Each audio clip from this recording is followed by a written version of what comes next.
Okay, good morning, good afternoon, good evening from wherever you're watching us. You're welcome to another hot seat mediation session with no other than Miss Uzo Ogoazi. She's going to be our mediator on the hot seat.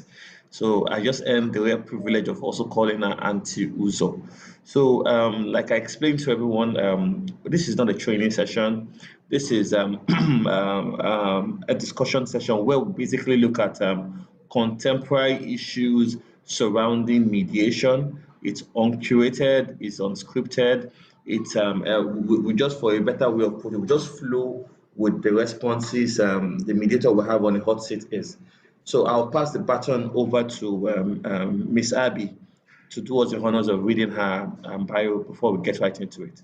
So Miss Abby, over to you. Let's do this. Everyone, good morning, good afternoon, and good evening.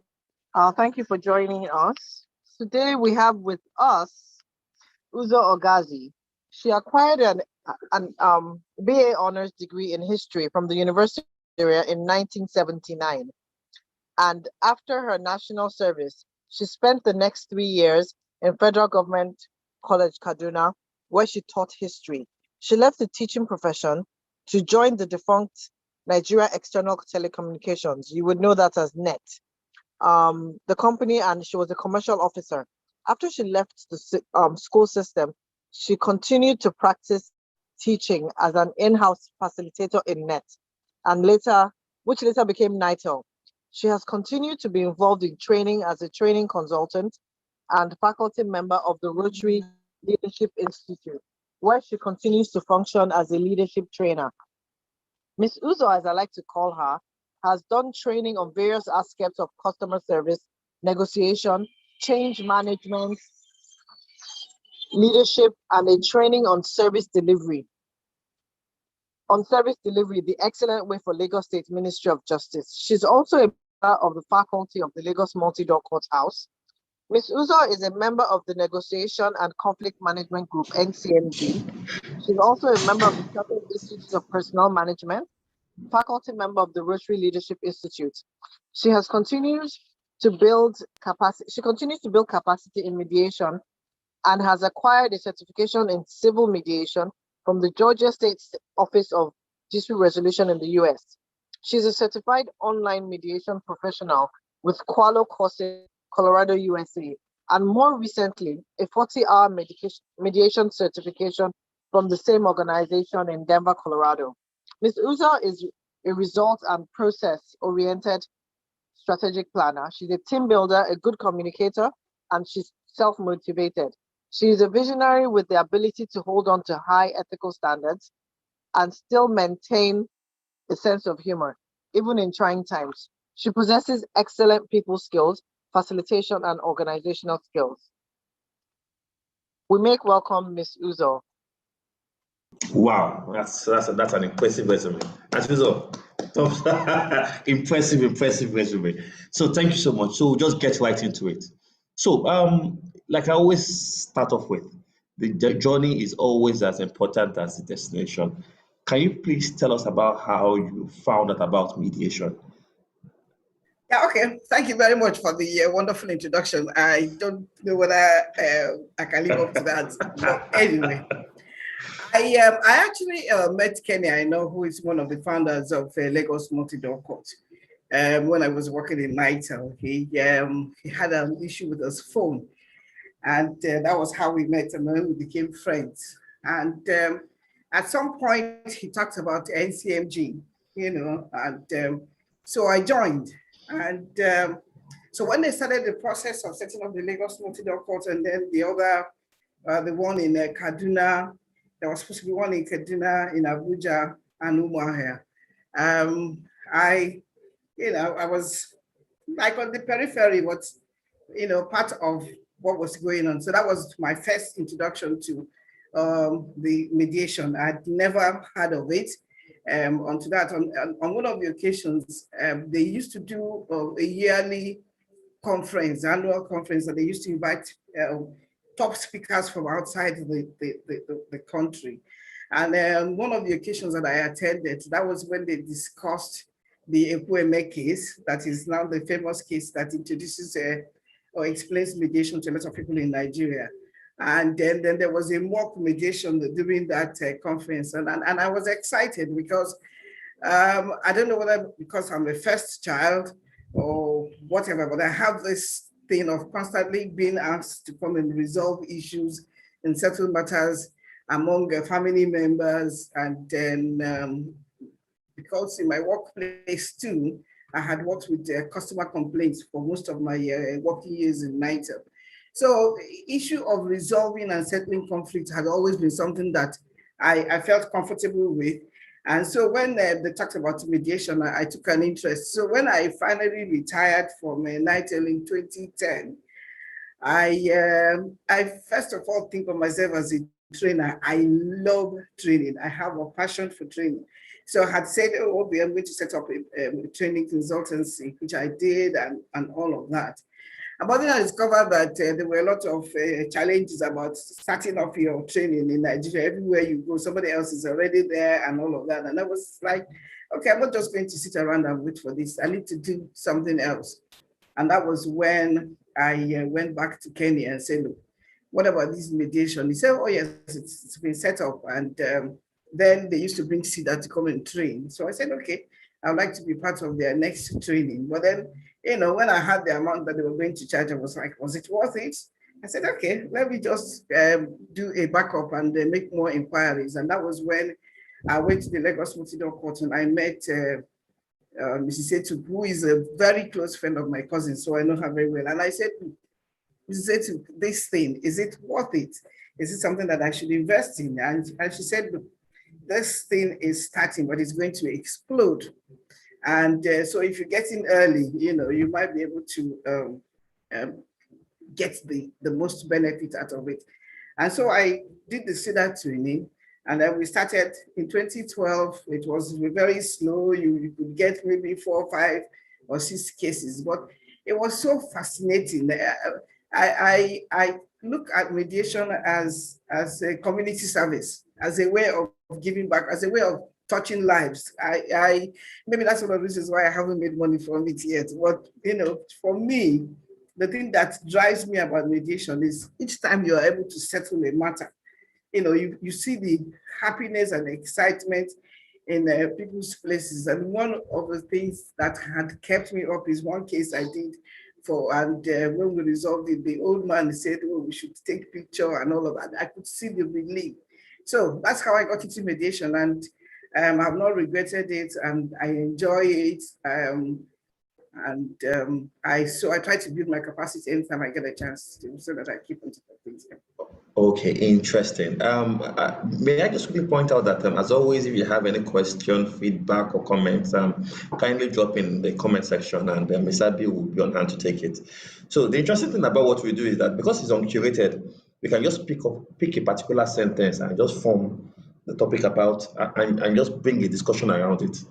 And you've done it again. And so what we're going to be talking about today is what you said, mediation. Is it worth it? So in analyzing this, can we first of all look at it from a mediator's point of view? We're going to look at it from 3 angles. The first is a mediator's point of view. Second is from a facilitator's point of view. Then the third is from an end user's point of view. So I would like to hear your thoughts on it. Okay, is mediation, is it really worth it? That's that. Yes, I think it is worth it. But let me maybe add something to that. I didn't want to say yes and no because I don't want to be no. Mediation is just starting off in Nigeria, so it is not paying as much as people in America, for example, you know, get. I did when I did the training in Georgia. I mean, the lady that trained us, what she was earning per hour, I don't think I've even earned it in 1 year here in Nigeria. So, but in places like America, for example, people don't go for litigation for civil matters. They go to mediation. And then there you have areas of specialization, because when we did the training, there were about 10 of us. We had 2 who were already mediators, but they needed to build their capacity, so they had sent them back to come in the train. And they specialized in workmen compensation. We had a lawyer who is a family lawyer who had come to do mediation, so that she could focus on family matters. So we have not started earning the kind, I'm sure some people are earning some good money now, but we have not started earning the kind of money that we can earn from mediation. Because, Fala, I will give this to you. Your mediation advocacy has been fantastic. I've watched from 2012 to 2021 how mediation awareness has grown. I remember when we started in 2012 and 2013, you still had a lot of people who would come in and say, what is this? You know, you had lawyers who would actually come in during mediation and say, look, I don't want to do this. You know, and you keep saying, well, you are referred by the judge, so you have to go through the process. And some of them used to walk out. You know, sometimes you will spend time trying to explain and trying to convince them. But I think there's been a lot of advocacy, a lot of awareness in terms of the lawyers and their charging fee, because that was the first thrust of the problem. For the parties, they had paid the lawyer or they had negotiated a lot of money with the lawyer, and then they call for mediation, and within 2 or 3 hours, you resolve the matter. And they turn around and say, so why do I have to pay you that amount of money? So, but a lot of awareness and advocacy have been done along this line. So I think there's a lot of improvement. Private mediation, I know a number of people who do it. It still has some challenges because, again, our environment is an environment that works with where there is formal environment where, you know, so if you go to the Lagos Multi-Door Court, the fact that it's in the court premises gives it backing, authority, you know. But if you're doing mediation in your office, there are people who might not be too, might not take it the way that they will take it if you're at the multi-door court. So we still have those challenges. And I think sometimes the tidying up of people keeping to what the agreements that they had signed.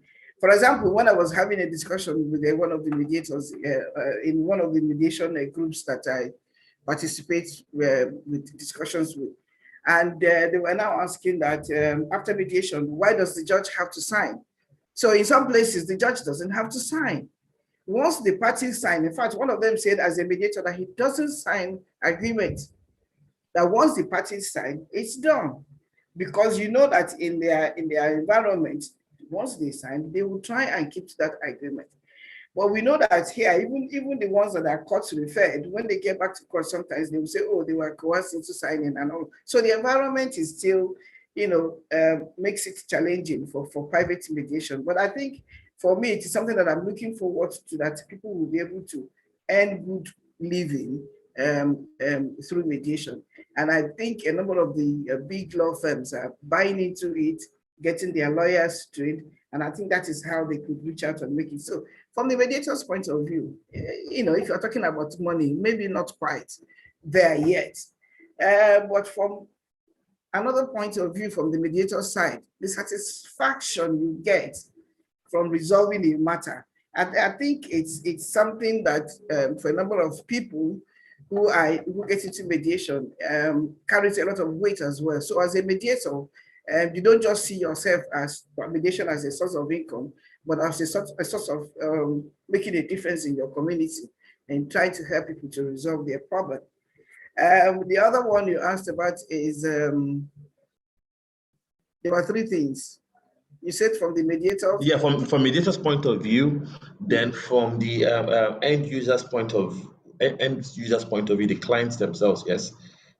Okay. Yeah, parties generally, yes. Yes, a number of parties, they are always amazed, a number of them, at how easily they're able to get some of their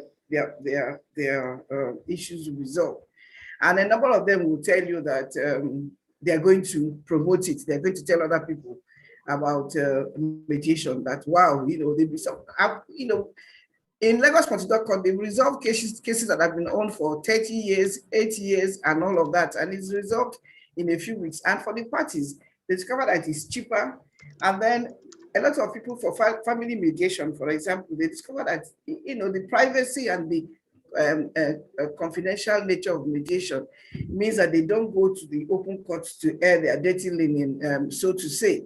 So in mediation, they discover that you have a small group of people and they can talk. And even when we don't settle matters, a number of parties have had to say that even though we didn't settle, they would thank you because you have opened communication between the parties.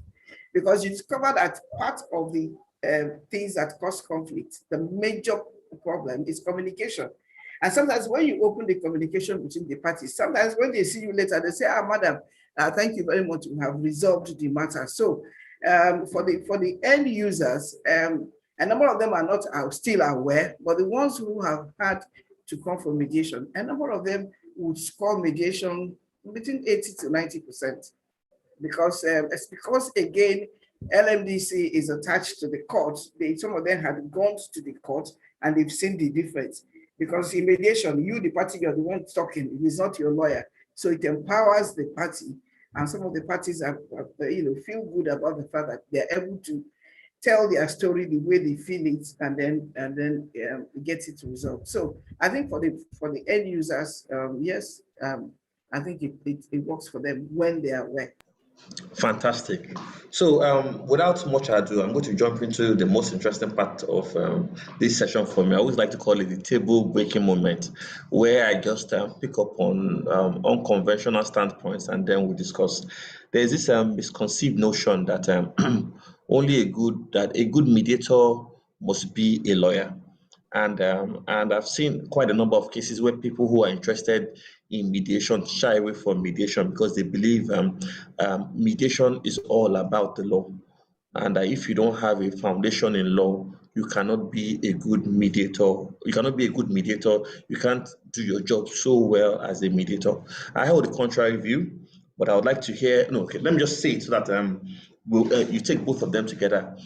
Unpopular opinion. I am of the opinion that non-lawyers make better mediators because I believe that one way or the other, by virtue of the advocacy skills we are taught in law school, it dilutes the very essence of what it is we do because we are taught to be litigators, we are taught to be gladiators. So a lot of times, unlike non-lawyers, we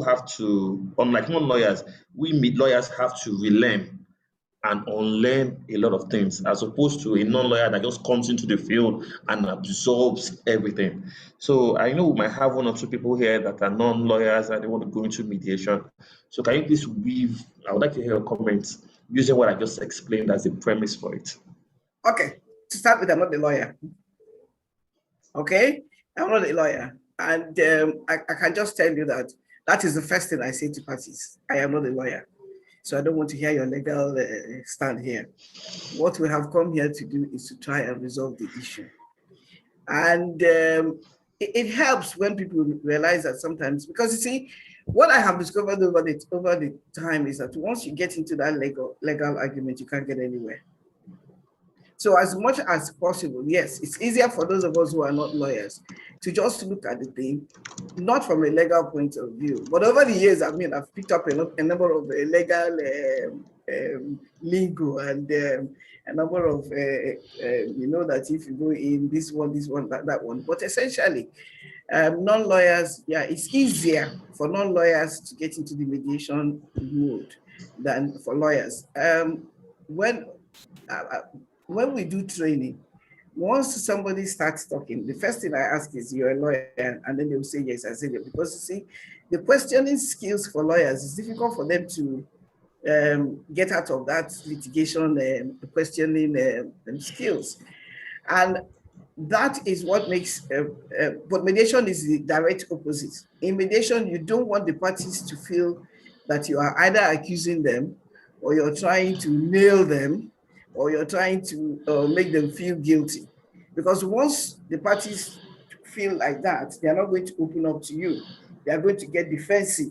So, but the lawyers are trained to make you feel guilty, to make you feel defensive, to find out what happened, how did he, dig in and try to catch you on a lie or on an inconsistency. But mediation goes the opposite way. It wants you to relax and say, okay, and then when you go into caucus, for example, what you're trying to do is to make the person relax enough to tell you, look, I know I had one mediation where the man said, look, madam, all that thing that I wrote there they are all lies. I just wanted to nail the man, So, But if you are pushing him on, he will get defensive because he will be worried that he can be sued for, something. So it's easier for non-lawyers when it comes to mediation. But I also think that having some basic legal knowledge helps. I have always been addicted to anything that has to do with law. So I've always watched law programs. I've read a lot of law books. Like I'm a big fan of Grisham and all of that. But because you see, the little knowledge of legal knowledge that you have sometimes would help you if you're doing a reality check. To say to somebody, there might be a weakness in your position, Yeah, I'm sorry, Uzo. May I just quickly interject? We have to normalize that, please. What does reality check mean and caucus for the purpose of those just sharing that for the first time? Okay, I'm sorry that I was using okay, reality check is that when you ask, okay, let me start with the caucus because that's where most of the time you do the reality checking. When you start your mediation, you have your joint session, you have everybody on the table, everybody will tell you why they're there. And after they finish telling you, sometimes, not all the time, but most times, it might be necessary for you to have private meetings. That's what we call caucus with the parties. What does this do? It helps you as a mediator to talk to the party and find out if there are other things, because sometimes it is not the thing that they wrote in the paper or they told you that is the real cause of the problem. Sometimes there are underlying issues that if you don't understand it, you will not be able to resolve it. And I can tell you one quick one.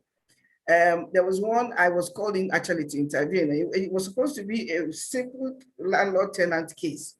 And then they got deadlocked. And then they said, no, we can't have that. Can you come and intervene? And I got in and I said, okay, let's hear your stories. And then they told the story. Now, listening skill will enable you to know what you're going to ask.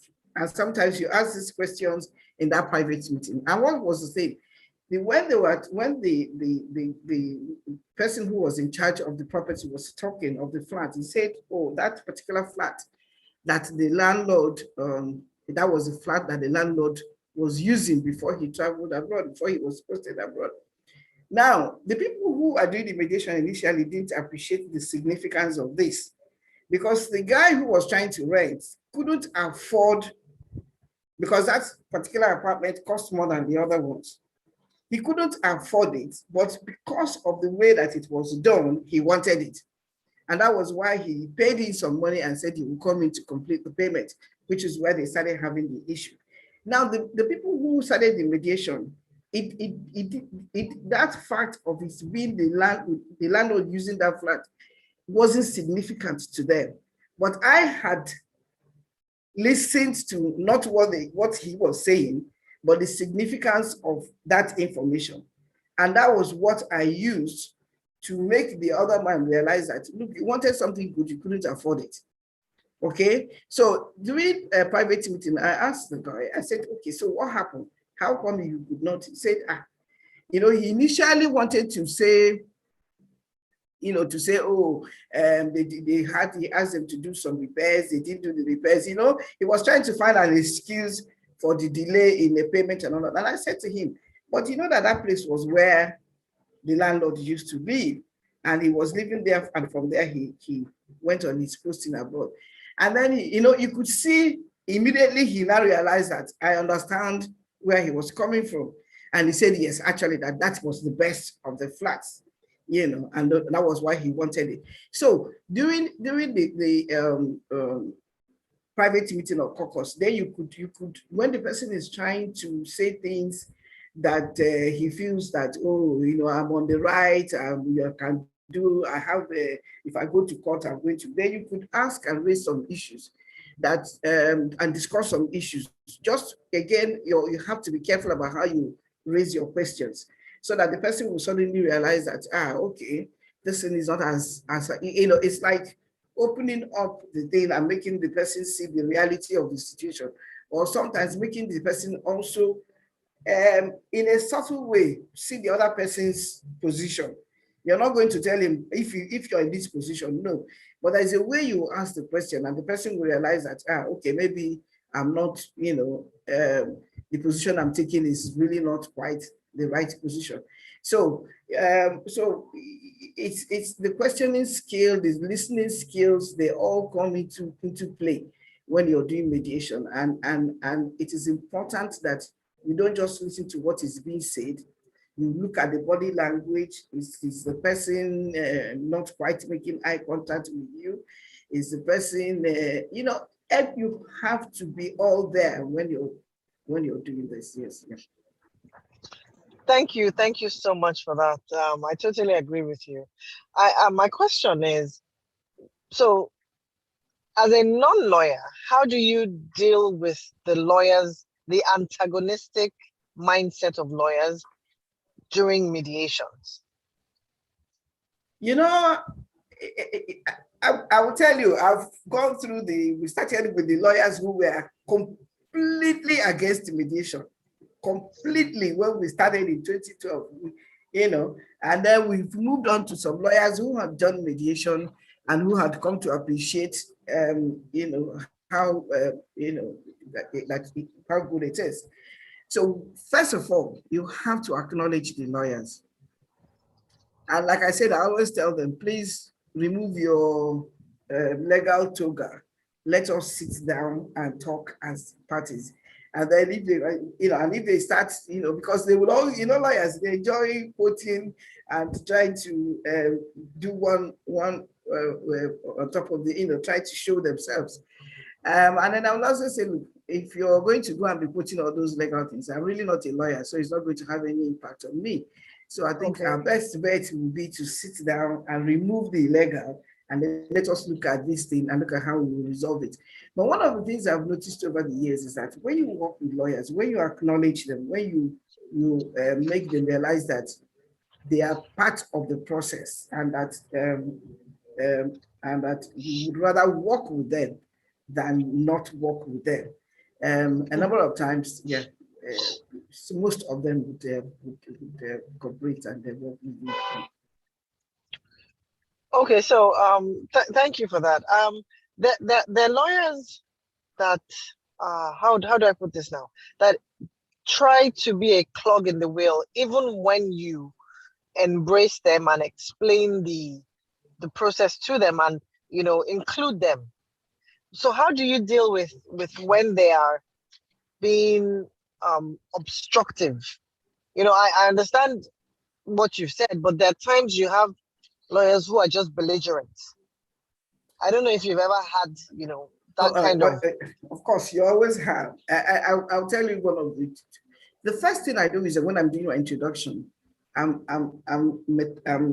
detailed, and in my introduction, I will always explain that in the process of this mediation, it might be necessary for me to have meetings with lawyers alone, with parties alone. You explain all of that. And then if in the course of, there was one that I did, and I discovered that each time the party wants to talk, he looks at the lawyer, and then once he looks at his lawyer, he won't be able to say anything. So I now realized that the lawyer was, like intimidating him into not agreeing to what was going on. So I now said, okay, counsels, I had said I could have meeting with the parties without, I can excuse the counsel. So please, all counsels are excused. If you are going to excuse counsels, you must excuse the two of them. You don't excuse one and leave the other. And as soon as the woman resisted, the female lawyer, I'm sorry to, she resisted. She said no, she wasn't going to go anywhere. And I said to her, you know what? I had explained to you that this is the process. And so you have no basis to refuse, because you had as agreed to do the mediation. So eventually she left. And you know that as soon as she left, things started moving. And the guy said, Madam, I don't want to be dragged up and down. I had to come all the way from, I think, somewhere outside the battle for this, and I can't be doing this. In fact, my wife is very upset with me about this thing. I really want to just, and that was how we resolved. So apparently he was ready to resolve the issue, but the lawyer felt that she would either get something more if she goes to court, or would they continue to collect money from the guy for appearances and all of that. So I've done it a number of times. I've excused the counsel. There was one that the lawyer went as far as calling the party's wife to say your husband is about to, is being coerced into, so you have lawyers who are like that. But most of the time, I try as much as possible to work with the lawyers. And if they start being difficult, I excuse them. Okay, great. Thank you. Thank you so much. I have a question. My next question is with regards to lawyers. No, sorry, not lawyers. Mediators, parties, and empathy. So from a cultural aspect. Yes. It's yes. So sometimes it's difficult for people to know that, we are always very overt in the way that we offer sympathy, and we're always very out there with our emotions. So sometimes it's difficult for people to learn that as a mediator, you really, really cannot afford to show any emotion. That is why some people will tell you that they cannot do family matters, because when you hear stories and the family matters, some people will say, I'll join them and start crying, So it's a very difficult thing for people to manage. Because when you say empathy, when you're talking to me and I'm looking at you and you see that I am really listening to what you're saying, that is, I'm giving you that feeling of empathy that, but I'm not going to, that, or, that is really very bad. That you have to avoid as a mediator. But it's something that training and the practice, would eventually, I hope, make perfect. That you must learn to manage your emotions, because once you show that emotion, sympathy, not empathy, you're going to, your neutrality will be questioned. So you can empathize by really listening to what the person is saying, making them realize that you're listening and you want to really know how to work with them and how to help them. But not that I am sympathizing with your position because that is not your place. It's not your place as a mediator, because once you start sympathizing, you're doing damage to your neutrality. So if you're going to be neutral, which is one of the key principles of mediation, then you have to, yes, empathize by making sure that the person knows that you're listening and you're going to do everything you can to help them to resolve the matter. But you're not going to get into being on one person's side, like, showing that obvious emotional sympathy for what they're saying. Yeah. Okay, great. Also, my question was two parts. How do you balance our cultural innuendos with being empathetic? Yeah, I am Igbo, so sometimes I know that we Igbos, we come out, well, for the Yorubas, we look like we don't show the necessary. So again, I'm always careful. You have to work with every, if you have people of a particular, when you're doing introduction, first of all, you start with, how do you want me to address you? From that, you start knowing how the person thinks. For example, if I'm a party and you ask me, how I want to be addressed, I'll just say, call me Uzo. When I do mediation, that's what I do. I know that. My name is Uzo, yes. But you see, for a lot of people, they are uncomfortable because they're looking at this gray-haired woman. How can I be calling her Uzo, But for me, that's me, that's my, So, but I have moved outside of my cultural tenants or whatever, you know, where it is necessary to be addressed or they feel that you have to be addressed. So if somebody you're sitting on your table wants to be addressed in a particular way, you as a mediator, you should get the feeling that this person is particular about how you relate with them. And then there are comments you don't make. You don't get involved with Igbo, Yoruba, Hausa. No, as much as possible, keep it strictly on an official and a neutral level. Don't, but be careful not to use or address the person in a way that that they will feel that you're being insulting. Like if you have among your party a titled person who says I'm a Utumba this, don't come and call the person Mister, because you're going to run the person off. Yes. Okay. So all those little, we might call them little things, but they can spoil the atmosphere and they can spoil mediation. So, and once you address people properly and you relate with them properly. So if it is somebody who is old, and don't just come and call the person Mama, please, because there are some old women who don't want that. You have to be careful. You have to, you know, so you will say, excuse me, ma'am, and all of that, but don't go to the general familiar, you know, mommy this, mom. No. You have to always keep it formal and keep it simple. That way, you create a mutual respect for everybody on the table, and then you work with it. Did I answer the question? Or? Oh, sorry. Yes. Sorry, that answered my question. I don't know if Allah has any more questions. Oh yes, I do. Great. So the discussion. I'll just hand over to you then. Yeah, it's funny. The discussion you have has actually raised a lot of questions. So I'll just try to see how I can capture everything within the limited number of minutes we have. First of all, let's look at the concept of neutrality. Okay. I asked the question last time, but I'd like to hear your perspective on the concept of neutrality. Can a mediator be truly neutral? Because because if we look at the concept of neutrality vis-a-vis a human being, it's difficult for a human being to be neutral. So why then do we now want to put this onerous position on someone to maintain neutrality? I'd like to hear your thoughts on that.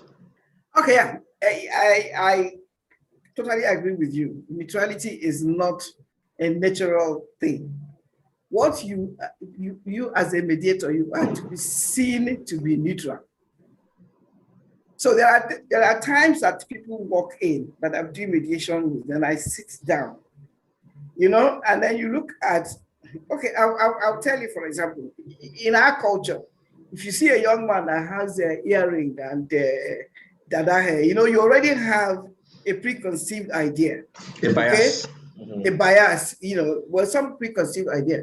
Now, as a mediator, you have to make sure that that does not influence the way you relate with him. You're not going to talk down on him. You're not going to treat him as if he's irresponsible, even if maybe in your mind you feel so. Because again, you know that in certain climes, okay, you have judges and top corporate executives who wear earrings and have that hair. Well, so it's you whatever bias you have. There was one paper that they delivered in one of the lectures. They talked about unconscious bias. We all have it. You know, you don't, you know, you have that thing that unconsciously you have some preconceived idea of what. I have a neighbor that I'm constantly having this argument with, and say, look at what, how can a man be? And I say, look, you know, it doesn't make the person irresponsible. You might, because he's a pastor, so he sees it as not being proper. So it's neutrality is something that you have to be seen to be by the way you act and the way you do. So as a mediator, you must try and maintain that neutrality. Whatever else you're thinking, you must give the parties equal opportunity. You must make an attempt to not let your bias take control of what you're doing. Yeah, it's a very difficult thing, but like I said, It's just like all the other things. Practice makes perfect. After some time, you discover that when parties sit down there, you actually just see them as parties and stop, whatever preconceived idea that you have about. Sometimes some people are even telling you a story. You make up your mind that you think that this person is telling you the truth. The other person is lying. You might have that, but you will never show it as a mediator. Because somewhere along the line, you might discover that what you think is wrong. So it's some neutrality is one of the difficult principles of mediation. Very difficult. Very difficult. It's one of those, you have to sit down and not try to show your inclination to, or show your sympathy or understand. That's why when you're doing mediation, don't say, I understand you. No, you don't understand. Just let them say what you're saying. And then you just say, thank you very much, for I've had your position. I will talk to the other party. And then, so you have to be watchful of the words that you use. That is where the neutrality comes in. You have to be mindful of the words that you use. Because when you start, I sympathize with you, then you are no longer neutral. Okay, but I can say, okay, thank you very much. I appreciate that you have told me your side of the story. Okay, I'll talk to the other person. Okay, so immediately the person will know that you have not bought everything that they said without hearing the other person. You have to have the two parties talk. So the words that we use matter, and it is the words that you use that actually make you neutral. I totally agree with you, and that's one of the reasons why I shy away from some certain types of mediation. I don't like family mediation. I don't handle mediation sessions that have to do with children and crime, because it's always very difficult to not only maintain neutrality but objectivity. So by implication, would you suggest that mediators should be wary of the kind of cases they handle by not, if they know that they cannot maintain neutrality? Yes. Or if they feel it to evoke some kind of emotions in them? Yeah, definitely. I am not particularly fond of family mediation. I've done a number of them. Again, I'm somebody who can switch off on some of these things. But I also know that I have very unconventional views about some things. Oh yes, so, you do. so I know that I don't want to get into some of these things because I'm like, get over it. I mean, excuse me, that's my first instinct is like, when the women stand, I say, come off it, let's talk, that kind of thing. Mm-hmm. I know that I probably would go that way, So over time, and I think LMDC had tried to do this thing by saying to people, tell us the areas where you want to focus on and the kind of cases you want to do. Over time, it is important that people pick areas that they are comfortable with and they can deal with. There are people, I know some mediators who are fantastic as family mediators. Fantastic. They have the patience, because it requires a lot of patience. They have the patience. Active listening skills. Active listening skills, everything, and if you have that, then go for it. Yes. Yeah. Okay. Now, I would like a very subjective response to this next question. In your opinion, what do you think makes one a very good mediator? What do you think makes one an exceptionally good mediator? Not a textbook response to this, but from your own experience as a mediator, because I dare say you're one of the best mediators I've actually encountered. So what do you think has made you stand out in what you do? I don't think there is anything as exceptional or very good mediator. Really. I think the beauty of mediation is that every mediator has their style. And if your style suits certain cases and you get those cases, then you can be outstanding. If your style doesn't suit certain cases and you have those cases, then you might have issues. I think what makes a mediator exceptional is understanding your weakness, understanding your strength, and going for cases that would enable you to, that will show up your skills very well. Like we're talking about the fact of family mediation, for example. If you know you're not good at it, if you do it, you discover that most of the time you might not be able to settle the case. Okay? There are people who have the strength for that, and they do it, and they always settle those matters. And then you have the people who are good with the commercial, you know, so you have to be good at negotiation. Is that your strength? Do you know how to negotiate? Okay, so you could work with commercial people, you could work with contract mediation and all of that. So I don't think, I really don't think that there is anything like, I think most of the time it is when you understand your strength, and then if they get certain cases for you, you should be able to say, no, I don't think I can do this because I don't think I have the strength. So if I understand you very well, you're saying it's always best for one to gravitate towards the area of strength. That is basically what makes one comfortable in being a good mediator. Is that, does that capture it? Yes. I think understanding our areas of strength, you know, is what makes you. But when you're doing everything, you know, sometimes you discover that you're doing things that do not bring out. I mean, there are some people that have some issues about something, but generally, exceptional mediators, I think, are people who understand their strength and they're able to work on it and understand their weaknesses and then know how to manage it. Okay. Now, some schools of thought believe or postulate that mediation should be made compulsory, and they are of the opinion that a lot of times lawyers serve as the first point of call between mediation and them. And they believe that if, like a horse, they are dragged to the water, then the choice of drinking should now be left to them. So I don't know what your thoughts on mandatory mediation is. Do you think mediation should be made mandatory? If you once you make something mandatory, then it becomes a problem, you know, because you're going How to get so? some people who are. So How you are so? going to get some lawyers who are going to go to court and then to argue out why it shouldn't be mandatory. My hope for the growth of mediation is that more advocacy should be done, so that people will begin to, once people begin to appreciate, once people appreciate that mediation is cheaper, it's quicker, it's confidential, then you have what you have in most parts of the world.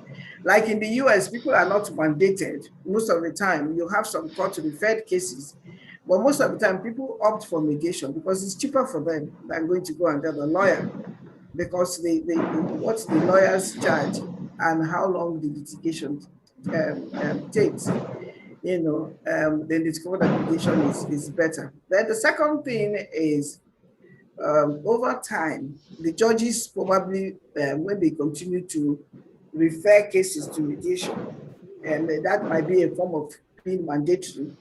And then when cases come back that should have been resolved through mediation, and then maybe because one of the parties was just deliberately trying to be difficult because they want to delay matters and go back to court.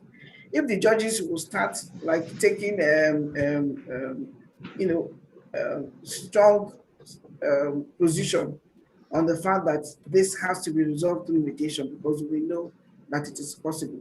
If they start pushing all the civil cases, for example, to mediation and insisting that they're not going to sit down on this matter until it is gone through mediation, so that the courts are relieved of most of the civil matters, and then they only have to deal with the criminal matters. Then over time, I'm just trying to not use the word mandatory. I get where you're coming from.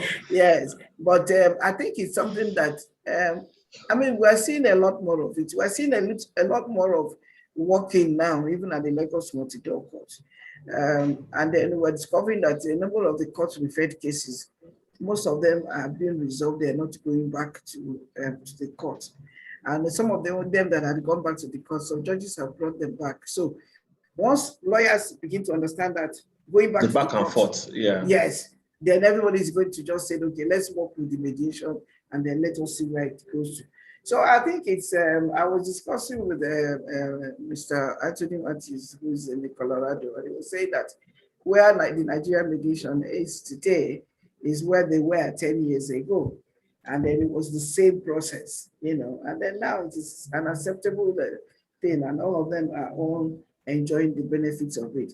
So I think we are just taking baby steps, and we are moving. Like I said, in 2012, we couldn't get 5 cases, and out of those 5, 6 cases, we discovered that there was one case, the principal in the chambers was on leave, on vacation, and then came back, and then they asked about the case, and they said, oh, they're in mediation. And he walked into my mediation room, and I said, yes, can I help you? He said, well, I'm the principal in this, and I understand for this case. And I've been on vacation, I'm back, and sorry, madam, it's not personal, but I don't believe in this. So I'm asking my clients, you know, we're leaving. And they got up and they walked out. Okay, but we don't get that kind of things now. People are a little bit more understanding of it, and a number of people are also appreciating the fact that the judges have now got more buy-in on the mediation, which was not quite what it was some years back. And so when certain cases come back to them, they also send it back. So I think we're making some progress. And I think over time, people would take mediation as the first option.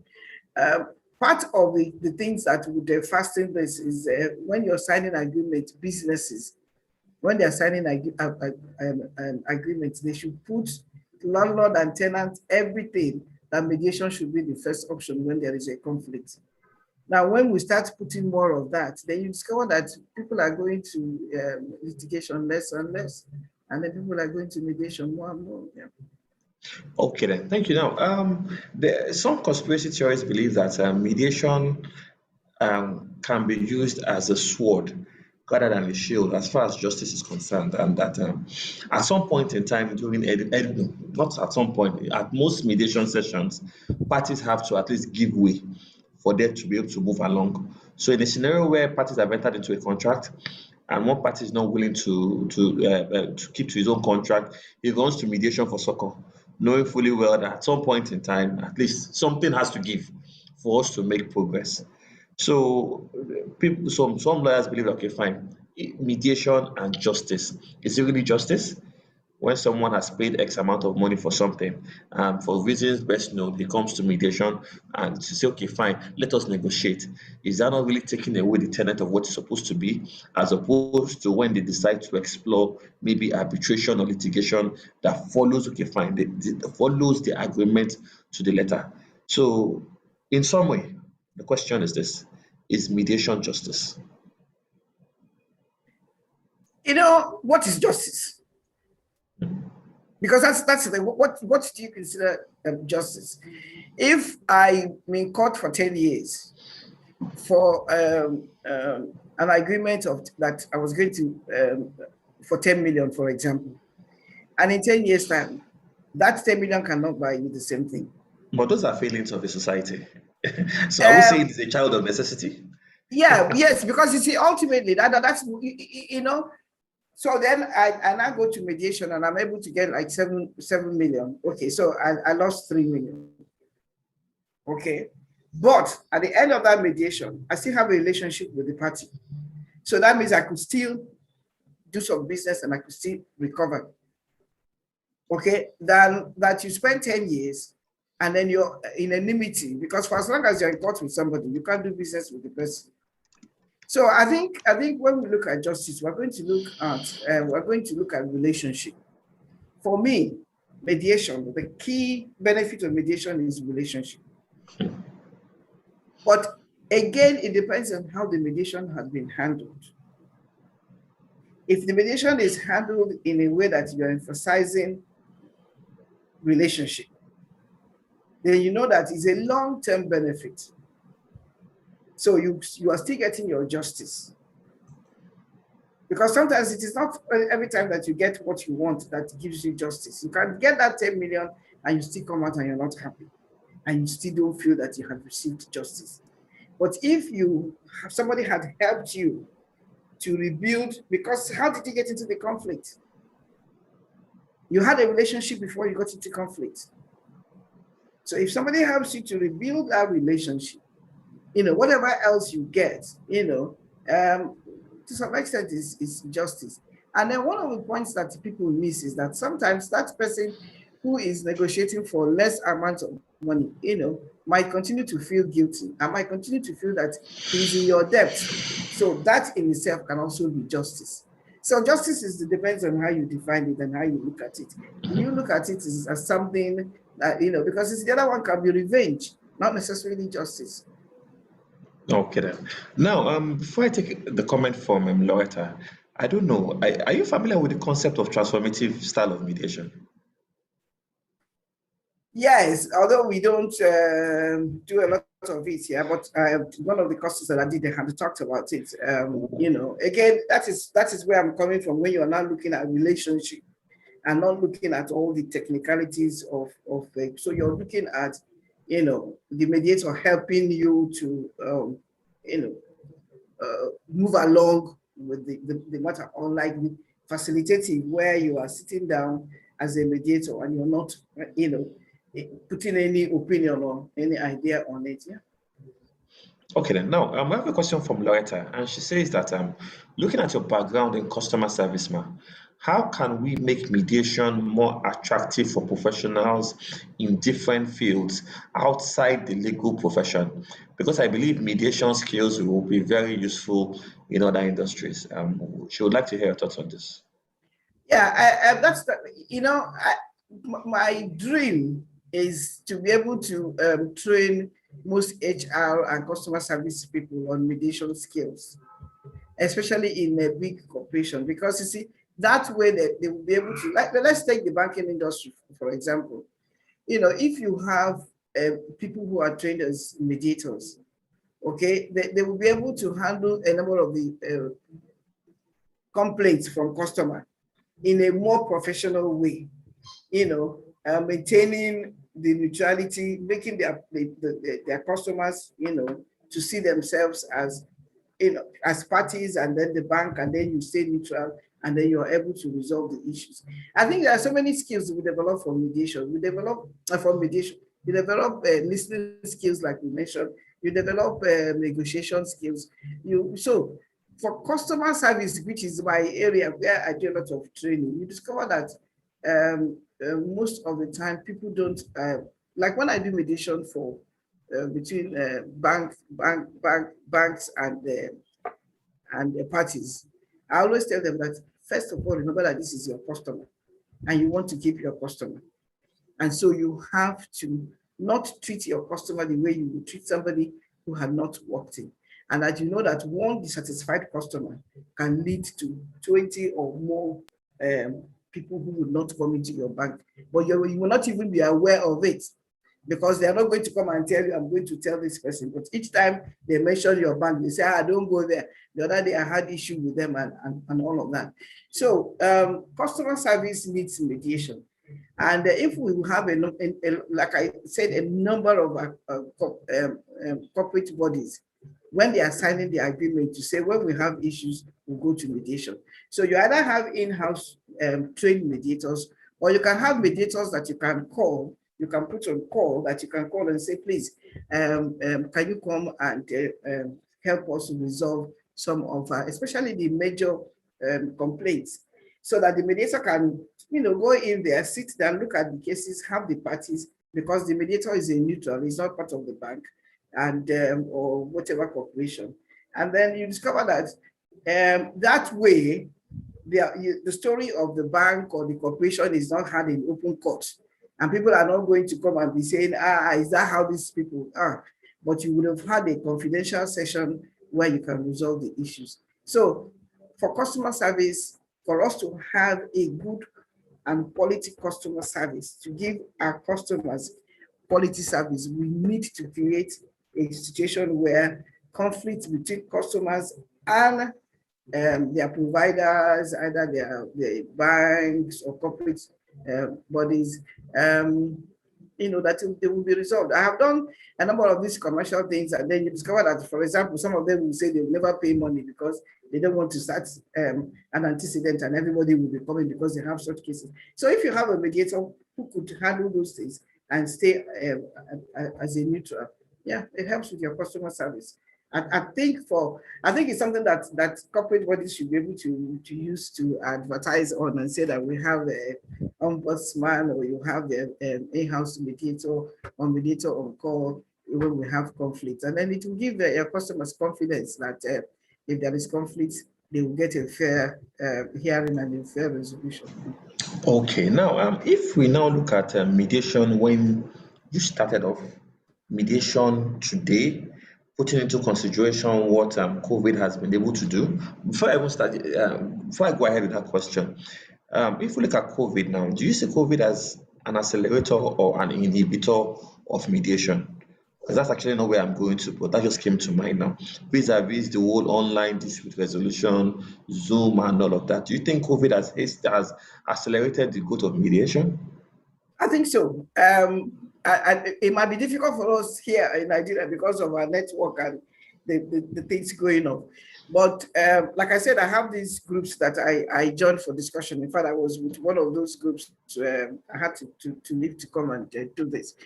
And a number of them will tell you that since COVID, they've been getting a lot of business. And some of them are doing cross-country mediations, you know.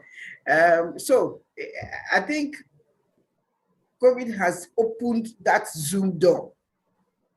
And a number of the mediations that I had done online that I had to do, let me use the banks, for example, it's turned out faster and better because the decision-making executives are now more easily accessible. Unlike where they would send a junior staff to come and sit in at the mediation, and then they can't take decision, and then they will say, oh, we have to adjourn, they have to go back, and then maybe they won't get access to the, you know, but this time around, you have more senior staff joining in at the mediation, and then if they need to get a decision about a clarification or decision about something, you know, we just adjourn for 30 minutes or 1 hour, and they go in, they, you know, discuss. So I think it's helped a lot. I think the two major challenges that we have, one is a lot of people are not too conversant with the internet outside their WhatsApp and their Facebook and all of that. The second one is our networks. Some of them are not steady. I had one that I did that the man was somewhere in Ibadan and then it will go off and all of that. But I think it has. I think it's helped mediation a lot. Yeah. Okay. Now, the younger generation of mediators coming up, at least because I have a lot of conversations with them, they say there's this disconnect of some sort between the older generation of mediators and the younger generation of mediators. And if I'm now going to even incorporate that into the kind of cases that they want to handle, they are of the opinion that because they are not at that particular age, they don't have that gravitas to command certain kinds of cases. So a lot of them might be discouraged and they become confused about their future in mediation. I know I have like maybe 3 or 4 or 5 of them here that I've had one-on-one conversations with. So for the younger ones trying to pursue a career in mediation, what do you have to say to them? You know, I've never believed that age is a barrier. I think ultimately in life is the way you carry yourself. If you carry yourself in a certain way, people will be forced to respect you. Part of the thing I have discovered over time with the training that we do at the Notable Court is that a lot of young people, you are talking about the cultural barriers and all of that. So a lot of our young people, we tend to show a lot of difference. Excuse me, sir. Yes, but if you carry yourself and stand and say, I am in charge of this process, okay? As you're not going to, it's not showing disrespect. But they see it as disrespect. Yeah, that's the point. Because I suffer that a lot too. So I know what I'm talking about. Trust me, they see it as disrespect. Yeah, but that is something that they have to get over, because really you're looking at. I'm looking at some of the female presidents and the prime ministers and stuff, and they're in their 30s. Okay, so a 30-year-old here cannot do mediation because you feel that there's an older person. No, these people are heads of state, and people are respecting them because they are carrying themselves. It's the way you carry yourself. You know, I have never, and and that's one of the reasons why I say to people, call me Uzo, and I go my own way. I have never really believed that, yes, age is important. Yes, it's good to respect age, but that is not the issue. The issue is the way you carry yourself. If you sit down and you carry yourself like you know what you're doing, everybody on that table will respect you. But if you sit down and you relinquish control, and you don't show control by sitting down and and being I am in authority. No, it is the way you carry yourself. This is, I mean, if you can't do mediation, so if they now make you the head of a department where you work, and you have people under you who are much older than you, what are you going to do? Are you going to be deferring to them? You know, so you have to know that when it is official, you sit down, keep yourself, carry yourself like you know what you're doing, and everybody will respect you. I can understand the benefit of age in terms of experience, that sometimes you can call on some of your personal experience as a way of, maybe talking to parties during caucus and having a conversation. But again, over time, you learn these things, and then, you go with it. I think one of the trainings that we did, I had this young man. He was fantastic, and I told him, I said, whatever you do, please make sure you continue to work in mediation. He was a very young man, but the way he carried himself, the way he did his sessions as a mediator, I was so impressed. So everything is the way you carry yourself. You carry yourself, and then people will respect you. Don't. I mean, you come in and say, "Good afternoon, madam." I've not disrespected you, but I have not relinquished my authority by saying, "Good afternoon, man," getting and bowing, and we have to be careful when we are in an official environment. Keep it strictly official, and then you get the young people. Mediation is your baby. By the time you people are getting on, mediation is going to explode. So work with it now. Yeah, it's some of the things you say are things that come naturally to you by virtue of your personality. And so you yourself, now, you're a bit of a free spirit. So it's easy for your personality to accommodate things like this. So the next question I'm going to ask, flowing from what you just said, and the little I think I know about you, is this: is a mediator made or born? I think there are some mediators who are made. I think there are some people who have a natural skill, a natural, like when you say, like everything, doctors, lawyers, you will see that some doctors who are born, who have a natural nurturing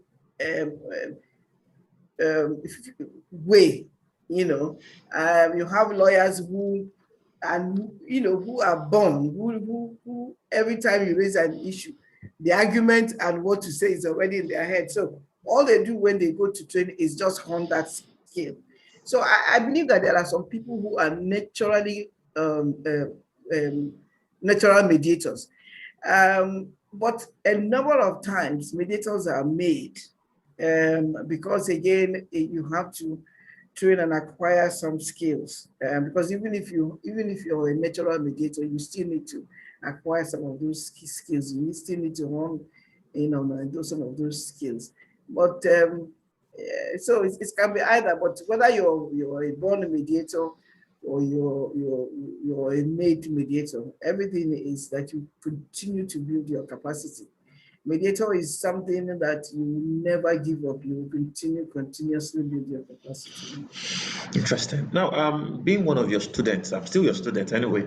One of the things I like about your style of teaching is how you infuse a lot of storylines into what you teach. So it's easy for people to follow through because they are able to bring mediation from that level of abstraction to what they see as a way of life.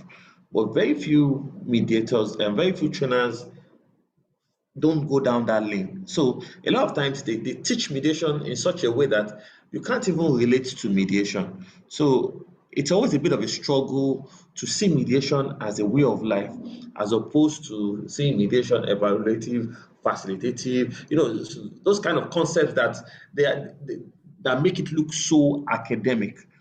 So which now boils down to a scenario where when they now actually want to practice mediation, they get stuck. So could that be one of the reasons why mediation is not exactly taking its pride of place because of the level of abstraction trainers and facilitators give to the concept of teaching mediation? Because I've struggled with a lot of it too. I don't, I would say not because I'm in the Lagos Political Court, but I would say that Lagos Political Court had to try to address some of these issues. And that is why you now have a period of observation, co-mediation, and all of that, so that it gives you a chance as a trainee to work with different mediators and then see different styles of mediation. Like I said, everybody has their own style of mediation. I am not a very formal person. I'm not very good at formalities. I like to, so each time I want to start my mediation, I will always say that I like my mediation to be relaxed and friendly. So I try to get everybody to get off their high horse and then, diffuse any tension. So it's a difficult thing because you have 1 week, 5 days really of 3 days of instruction.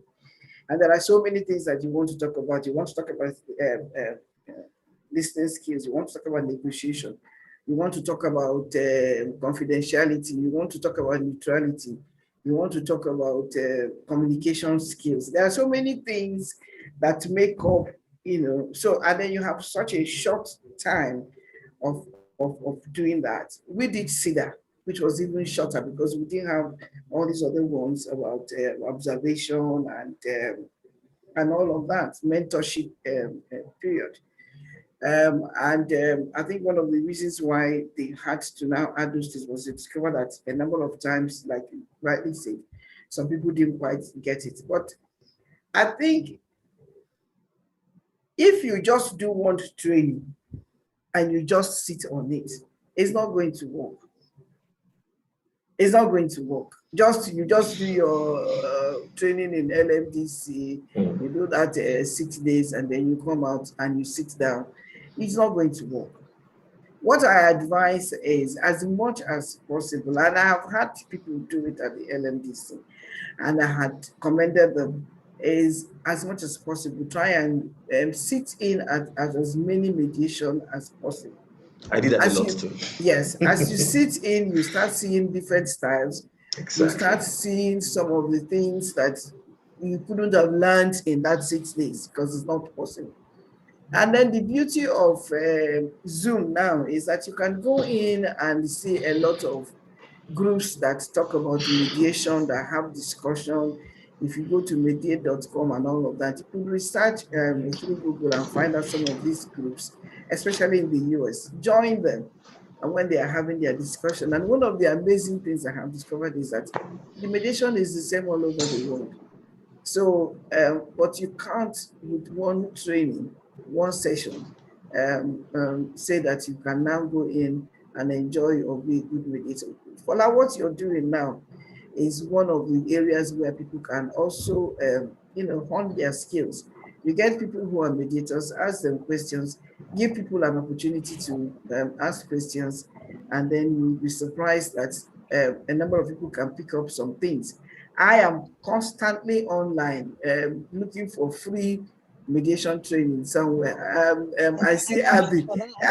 I see Abby in a number of them. Just do that. Just because you see, you mediation is too vast. You can never learn all of it. And sometimes you talk to people and you're seeing different angles. Like I said, I was in a session just before we came in, and then we had a retired judge, and we had a lot of old mediators. Some of them are in England, most are in Colorado in the US. And each time we have this meeting once a month, I'm always picking up something. There's always something that you learn. There's always an expression or a word or an idea that you come out with. So my advice to anybody who wants to get into mediation, it is not a one-off training. It's a constant capacity building. And Fala, please keep up what you're doing, because you don't realize that you're touching a lot of lives and you're making a lot of difference. Yeah. Thank you so much. And by way of expanding this narrative, can we also look at the issue of passion? Because I see a lot of people who want to come into the business and practice of mediation. They come in and they after some months they lose steam. Now look at someone like Miss Abby. She's at a wedding. She's leaving that wedding to come outside to participate here at the hot meet at the session. She's always going out of her way. We have FMA mediators and one or two other people here that are trying to really build the business and practice of mediation. So how important is passion in the scheme of things? In everything you do in life, for you to excel, you have to be passionate. That is as simple as that. If you're not passionate about what you're doing, you're just going to be average. You're just going to be mediocre. You're not going to ever excel. So, and what makes a lot of people not to want to continue with mediation is that because if their focus is on money, if you're looking at mediation at this level as a way of earning a lot of money, then you're going to have problems. But if you look at mediation as a service, that in the course of this service, I can earn money. Okay, so your first focus is on the service, not on how much am I going to, what is there for me, how much am I going to get out of it. So that is the difference between one mediator or whoever stays in mediation or not. Because a lot of times, yes, people ask you, this money that we are paying for this training, how much do they pay per case? If you're going to focus on that, then you have a problem. But Uzo, money is important. Money is important now. Money is important, and I can tell you that because when let me just tell you a secret. In 2012, when I did CEDA, we were not being paid pension. So I was actually looking for how to earn money. Okay, but when I got into the mediation, I discovered that it was much more than money. So, but if I had said to myself, this thing is not giving me what I want, then I can't be sitting down with you now and talking. And I realized that, yeah, okay, you need money. Maybe you have to look for other ways of getting money. Because for now, this is not money. But it's giving you something that is more than money. You know, everybody likes money, but I have always felt that in life, we must always sit down and distinguish between need and want. And then when we do that, it reduces the importance we put on money. And I don't have it, but I don't feel deprived because basically I get satisfaction. So I live in Aja and I say to them, don't put any matter for me before 10. And I get up in the morning, my car, I can't drive it to the multi-door court. And I enter bus, I will do anything to make sure that before 10, I'm in that Lagos multi-door court. It's not because of what they're going to pay me, because if I look at what they're paying me, I'm not even going to pay for my transport. But when I finish and I see the smile on the face of the parties, or somebody says to me, oh, thank you, ma, and they're able to sign, they sign that agreement. I am like somebody who has been paid $1 million because I come out feeling good about myself. So it is, what is it that you want? What is your main focus?